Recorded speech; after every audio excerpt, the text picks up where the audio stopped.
parti. Bonjour Pour- Marion, Bonjour. je vous Eh bien, laisse vous présenter ouais, et mettre votre écran en partage. pas de souci. Donc, du coup, Marion, je suis kiné de base. Je suis plutôt tournée autour du cancer du sein auprès de mes patientes. Et force est de constater qu'on avait quand même énormément de limites par rapport aux différents traitements. J'ai essayé principalement d'essayer de voir ce qui pouvait se faire autrement. Et par mon parcours personnel aussi, j'avais découvert la naturopathie par le biais justement de pathologies diverses. Et du coup, c'est pour ça que je me suis retrouvée dans une formation de naturopathie. Et principalement, je cherchais vraiment quelque chose qui était plutôt basé sur la science, d'où le fait que je suis arrivée dans votre formation. Voilà. On est ravis.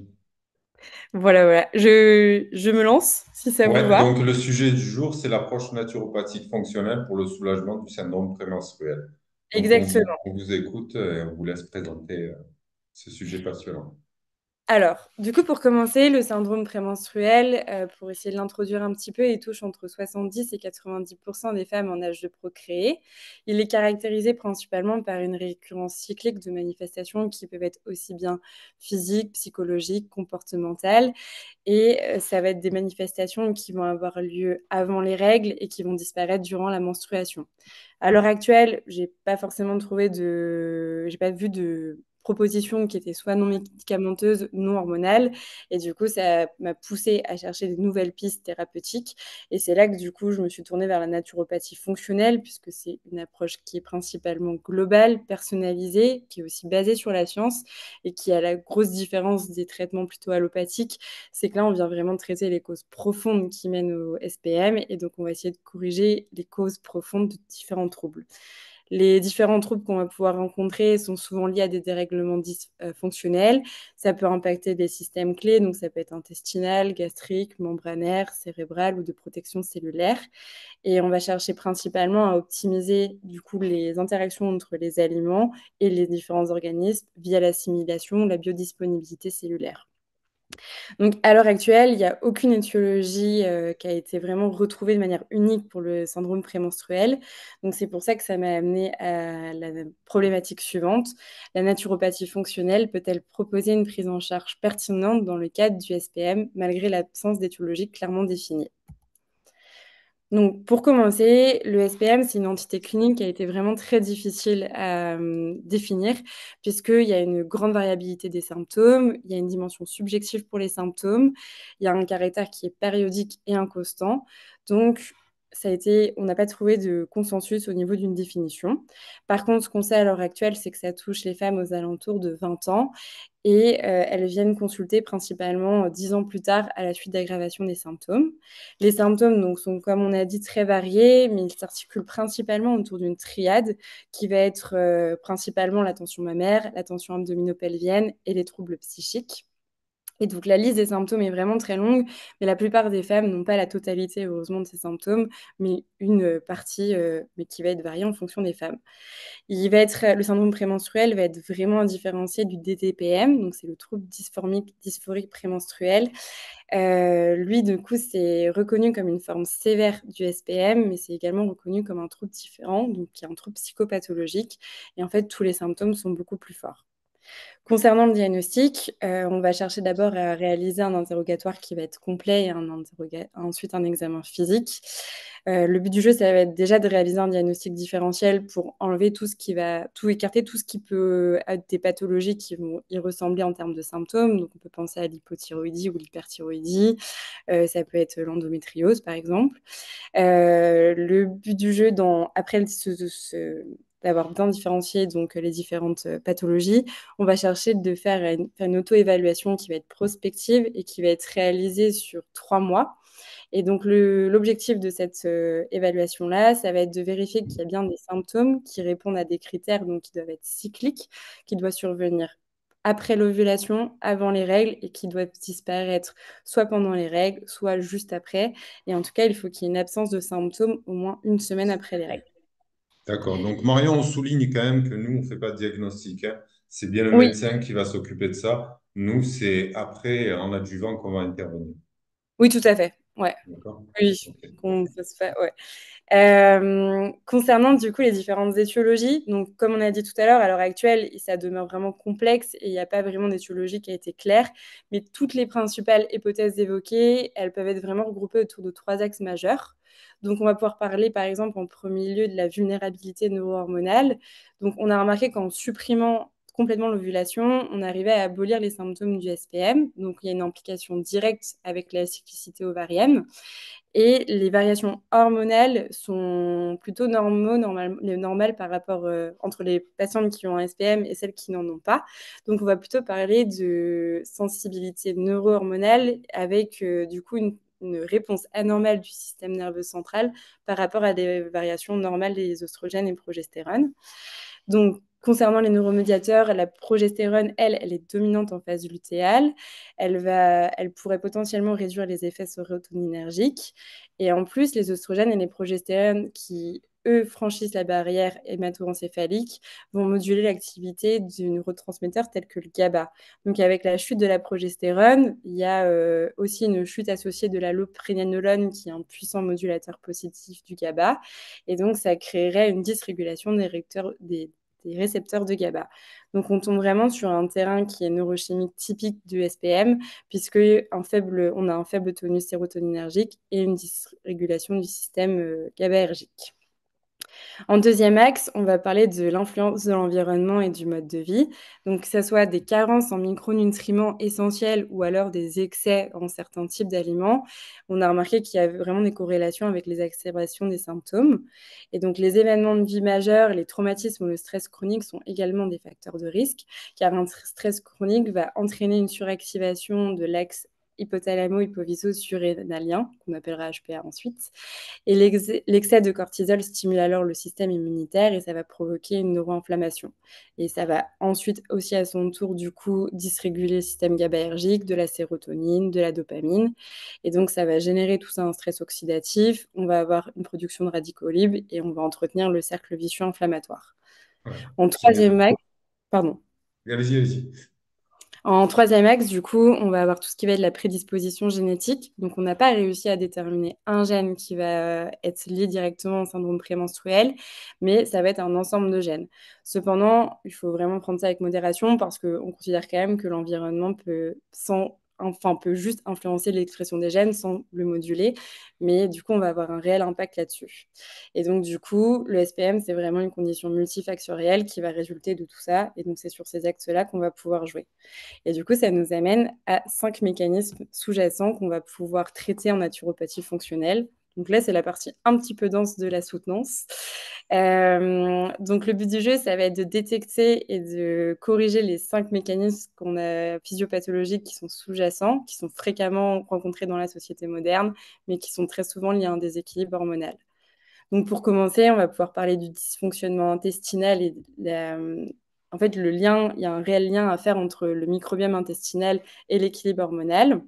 Donc, on va parler principalement de l'œstrobolème, qui est un ensemble de bactéries au niveau du microbiote intestinal et qui va directement réguler le métabolisme des oestrogènes par le biais d'une enzyme qui est appelée la bêta-glucuronidase. Donc, normalement, une fois que le rôle est accompli des oestrogènes, elles se retrouvent inactivées par le foie et elles sont excrétées soit dans la bile, soit dans les selles. Mais quand il y a un oestrobolème qui est déséquilibré, va y avoir un excès de la bêta-glucuronidase. Donc, du coup, ça va créer une déconjugation des oestrogènes, ça va les réactiver et ça va créer une réabsorption excessive dans la circulation sanguine.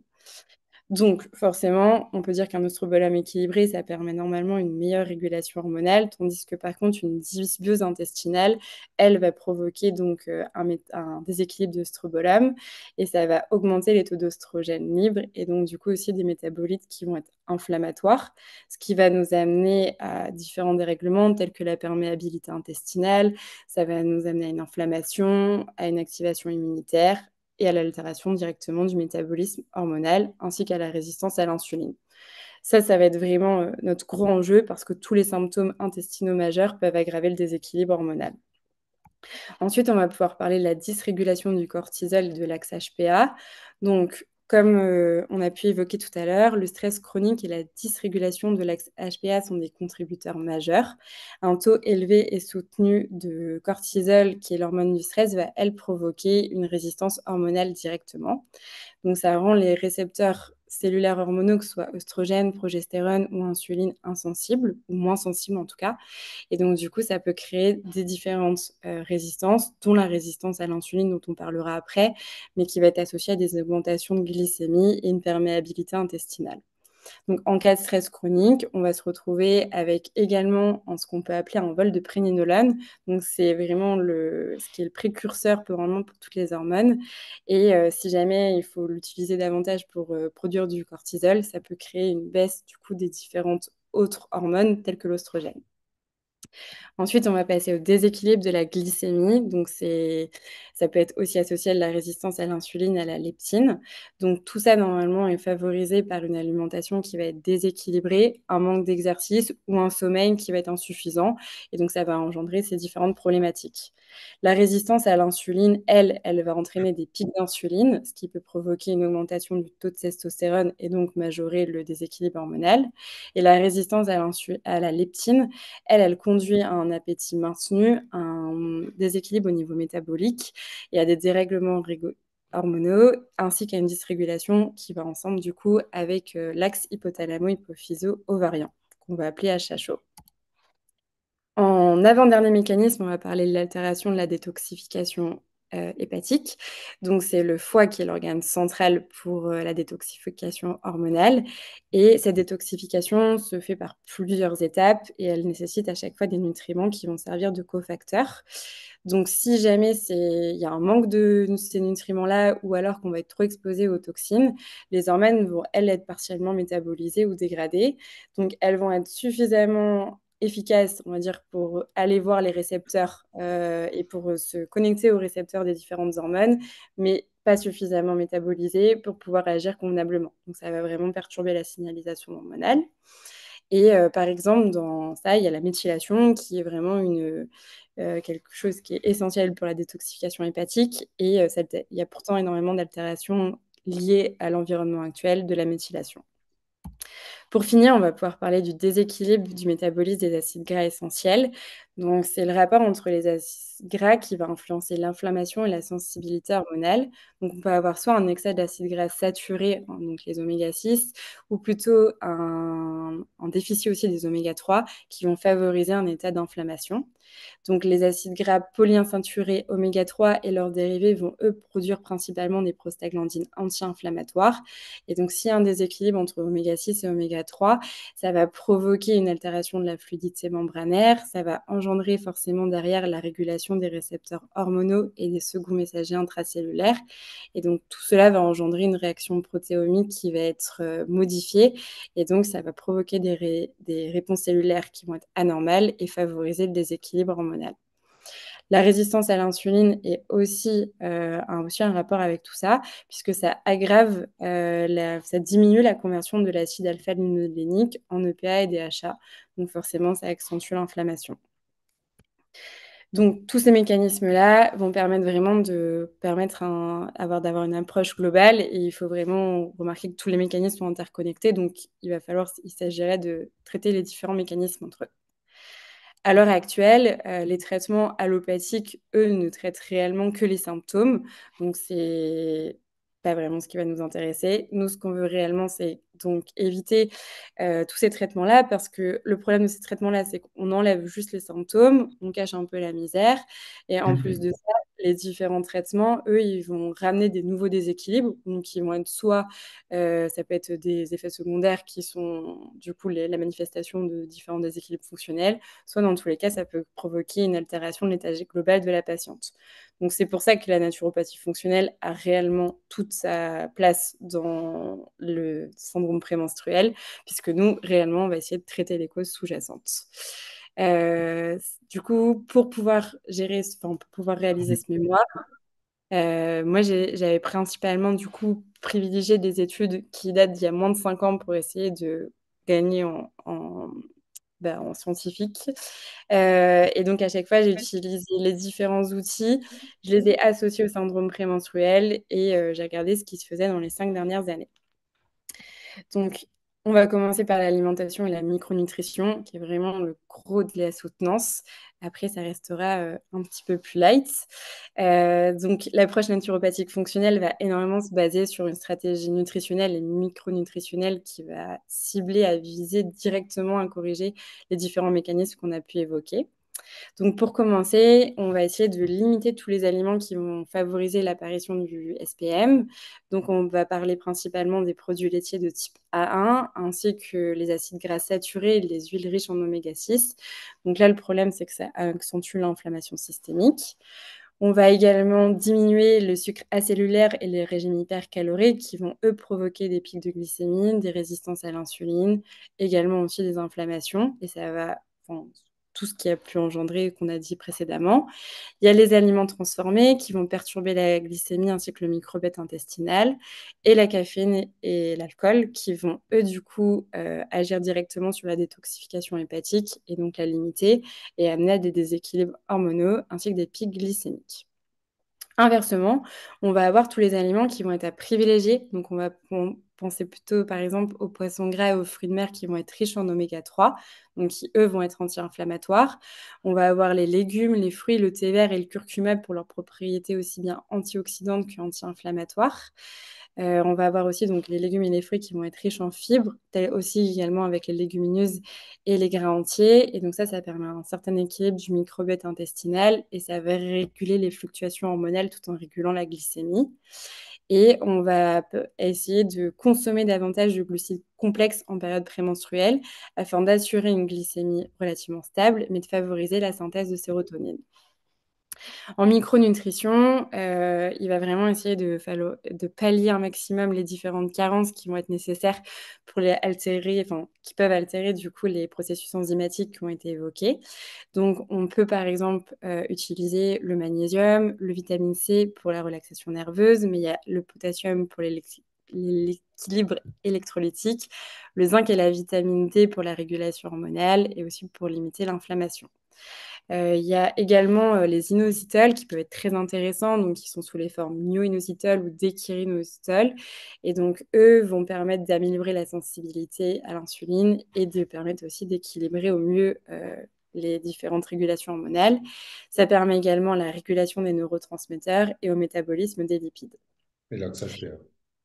Voilà. Un apport suffisant en prébiotiques peut permettre de nourrir les bactéries et un apport en probiotiques peut permettre de favoriser du coup la densité des bactéries. Ça va être nécessaire pour maintenir l'estrobolome équilibré et ça va forcément entraîner derrière une meilleure régulation des oestrogènes. Et donc en conclusion, il va falloir adopter une alimentation qui va être riche en nutriments et qui va être qualifiée d'anti-inflammatoire et on va vraiment limiter au maximum les carences. Donc pour cela, on peut s'orienter directement vers des régimes alimentaires. Donc il y a le régime méditerranéen qui a été beaucoup étudié dans le cadre du syndrome prémenstruel. Donc grâce à sa richesse en anti-inflammatoires, en polyphénol, en oméga 3, en antioxydants, en glucides complexes, ça va vraiment permettre d'atténuer l'inflammation, d'atténuer le stress oxydatif, de stabiliser la glycémie et de réguler donc principalement les concentrations d'oestrogènes grâce aux fibres. Personnellement, je partirais quand même plutôt directement sur un régime paléo parce que ça semble vraiment un excellent point de départ pour limiter tous les aliments qui sont potentiellement inflammatoires pour la patiente. Et ce régime-là peut servir de base pour ensuite faire un protocole d'adaptation nutritionnelle adapté à elle. Et c'est vraiment pour moi la base aussi en cas de, par exemple, d'intestin perméable. C'est ça qui va permettre de déjà repartir sur de bonnes bases. On peut éventuellement partir aussi sur un régime paléo-moderne. C'est un tout petit peu plus flexible en intégrant des aliments modernes de manière un peu plus raisonnée. Au final, ça revient un petit peu au même que de faire une adaptation nutritionnelle adaptée. Mais on conserve les bienfaits, donc grâce à une réduction de l'inflammation, une meilleure régulation de la glycémie et de l'insuline, un contrôle du poids et de la composition corporelle. Et donc tout ça va forcément engendrer une meilleure régulation hormonale. Donc, en résumé, là, pour résumer les régimes, parce qu'on se fout du nom, hein, finalement, ce qui Ouais. nous intéresse, c'est qu'ils soient hypotoxiques et qu'il y ait une Mm. haute densité nutritionnelle. Et donc, qu'on ait une résilience métabolique au final qui permette justement, voilà, de combattre tous ces symptômes.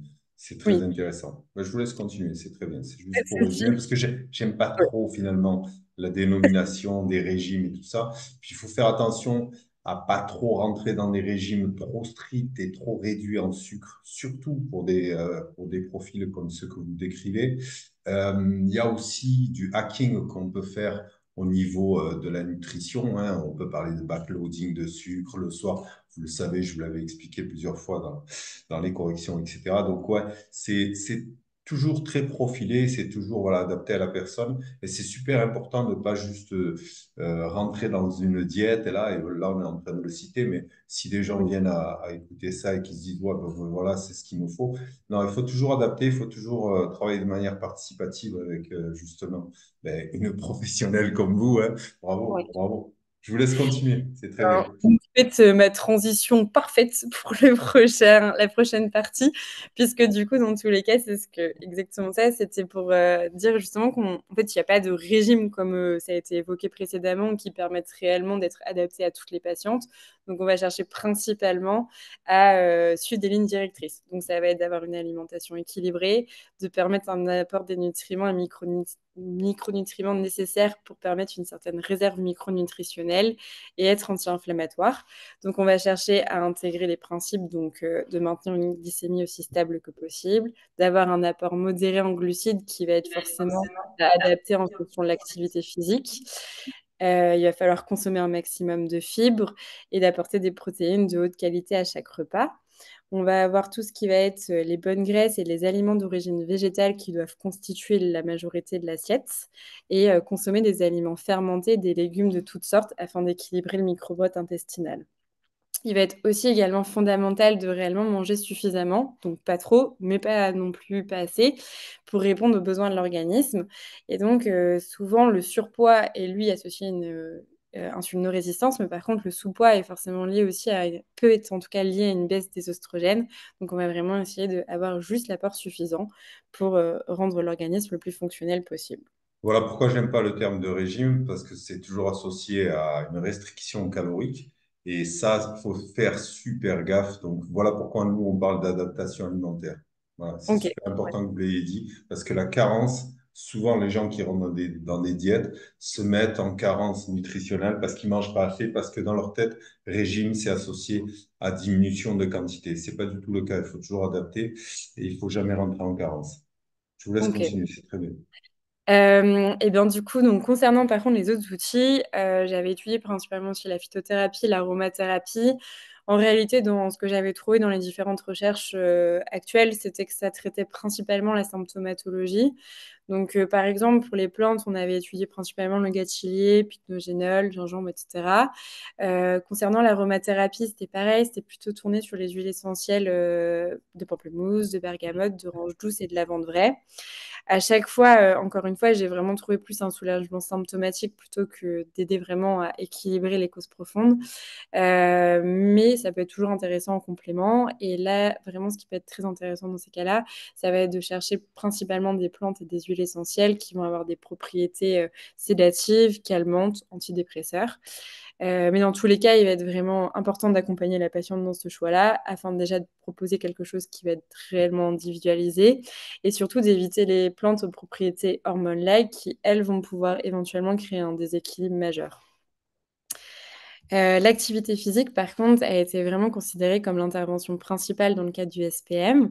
Donc, il y a une amélioration de l'intégralité des types de symptômes et les bienfaits ne sont à l'heure actuelle plus approuvés.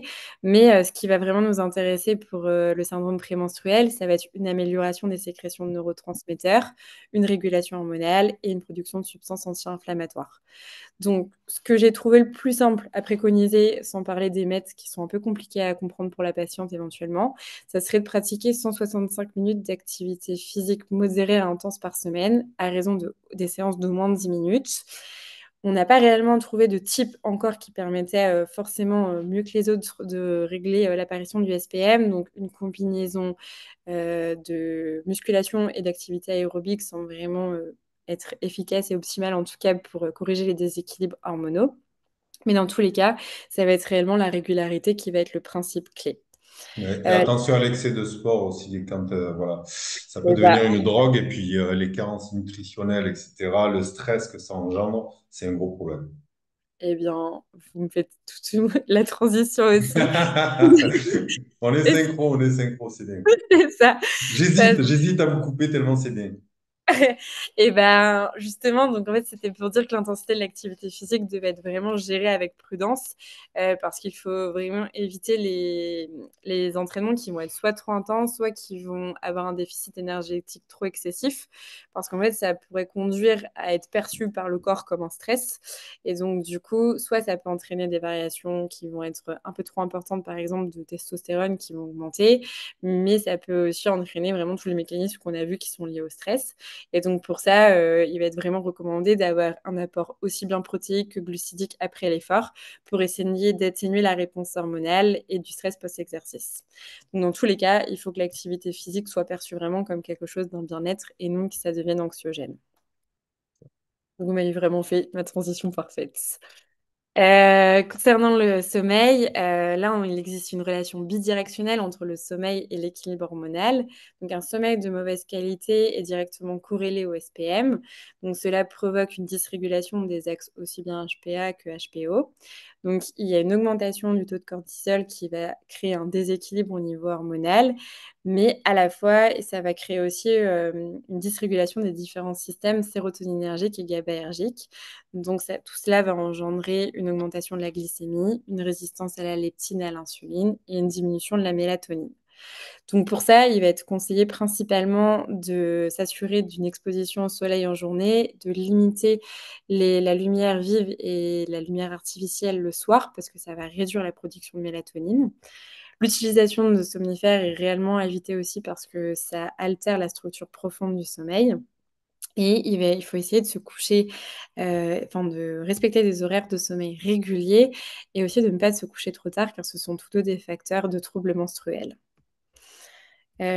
Concernant ensuite le stress chronique est considéré comme un contributeur majeur au SPM. Donc il existe une relation bidirectionnelle entre les axes HPO et HPA.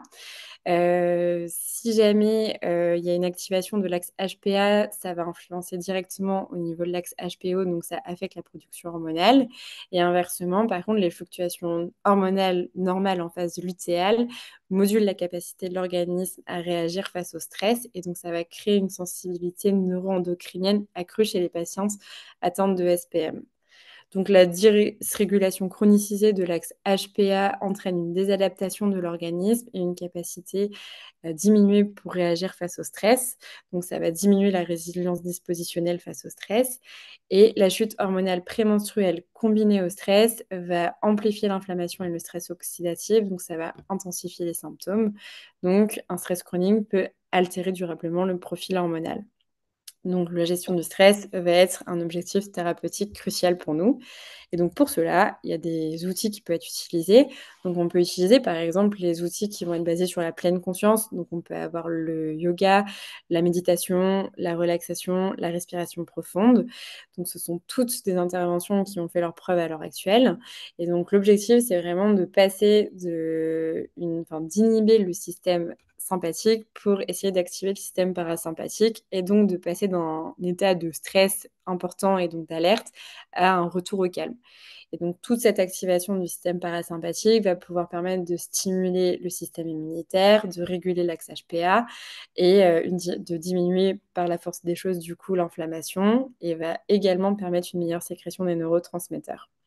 Donc, une pratique régulière de ces différentes techniques est essentielle pour soutenir durablement la régulation neuro-hormonale. D'accord. Bon. On n'aura pas forcément le temps de tout passer en revue sur les techniques manuelles, massage. On le sait. On va passer directement au reste. Vous voulez parler des recommandations? Ouais, voilà. Ouais, bon, ça me va. Alors, bah, les recommandations, donc concernant les recommandations, les données donc, cliniques et les études scientifiques qui ont été présentées avant vont nous permettre d'établir du coup ces différentes recommandations. On les a juste mis en fonction des patientes, en fonction des naturopathes et des professionnels de santé. Donc, par rapport aux patientes. L'élément clé, ça va être vraiment la nutrition et l'équilibre métabolique. Donc, en respectant, en éliminant tous les facteurs de stress métabolique et en les rendant et en pardon, en fournissant les cofacteurs nécessaires à la régulation hormonale. Donc, pour ça, on va réaliser ce qu'on a dit précédemment, donc avoir Oui, une on l'a alimentation. vu. On l'a vu, Ouais. on peut le zapper. Ah, Très ouais. bien. Bah, effectivement, en fait, les seules choses qu'on avait pu rajouter, c'était que par contre, dans le sommeil, j'avais pas précisé avant, mais que c'est un minimum de 7 heures par nuit, qu'il faut essayer de... Ça dépend des gens, c'est toujours, on est tous différents là aussi. Mais voilà, Ok, c'est clair qu'il y a des horaires, enfin voilà, entre 10 heures et 3 heures du matin, on sait pertinemment que c'est pratiquement les meilleures heures où il faut dormir par rapport à la ok. mélatonine, etc. Voilà. Donc on passe, allez-y. Ouais, et du coup, pour essayer aussi de pas enfin, il y en a beaucoup pour qui ça va, l'activité physique va beaucoup jouer. Alors, j'entends beaucoup les gens qui me parlent d'activité physique le soir, et donc juste essayer de pas le faire dans les 3 heures précédentes. Ouais, ouais, il vaut mieux rester calme, ouais, plutôt Ouais. dans les horaires, ouais. Même pour manger plus tôt, etc. Donc ça, c'est très bien, on l'a vu. Ouais. Ouais, Euh, les compléments, pareil, hein. Se méfier oui, de la méthode de remplacement, tout ça. ouais. Bah, du coup, je zappe tout ce qui est gestion de stress et protocole d'activité physique qu'on a déjà vu. Ce qu'on n'a pas particulièrement parlé encore, c'est les perturbateurs, de limiter aussi l'exposition aux perturbateurs endocriniens. Donc, ce sont des choses qui peuvent directement agir sur l'équilibre hormonal. Donc, pour ça, on va pouvoir privilégier l'alimentation biologique, d'éviter les plastiques chauffés, d'éviter les conserves et les canettes conservées métalliques, de privilégier les cosmétiques et les produits ménagers naturels et les ustensiles de cuisine avec des revêtements anti-adhésifs sans PFOA et PTFE.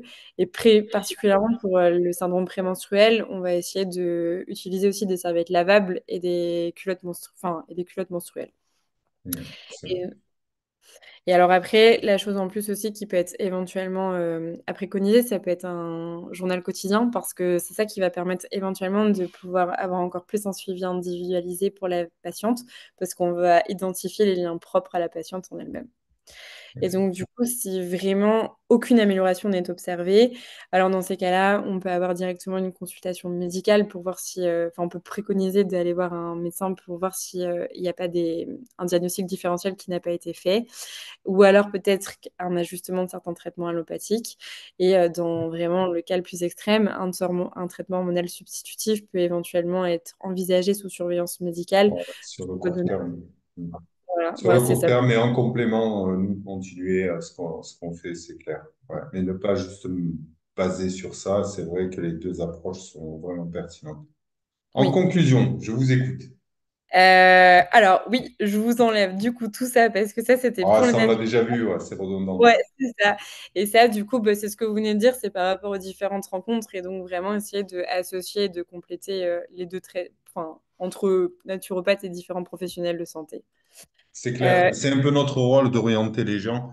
Voilà, vous l'avez dit, hein, quand ils viennent nous voir, de les orienter vers d'autres personnes s'il faut. Ouais, je vous ouais. laisse continuer. Et donc, du coup, en conclusion, malgré l'absence à ce jour d'une étiologie unique et donc universellement reconnue du syndrome prémenstruel, en tant que naturopathe fonctionnel, on a vraiment toute notre place. Et au contraire, c'est même très pertinent de s'orienter, je trouve, vers la naturopathie fonctionnelle parce que du coup, ça permet d'identifier, de rétablir les différents déséquilibres dont on a parlé et ça permet vraiment d'individualiser encore au maximum et d'avoir une approche vraiment holistique de la patiente. Après, par contre, pour être réellement, avoir une perspective réellement objective et honnête sur le mémoire, le fait d'avoir limité des articles datant de moins de 5 ans, ben, ça permet pas forcément d'avoir une multitude d'articles.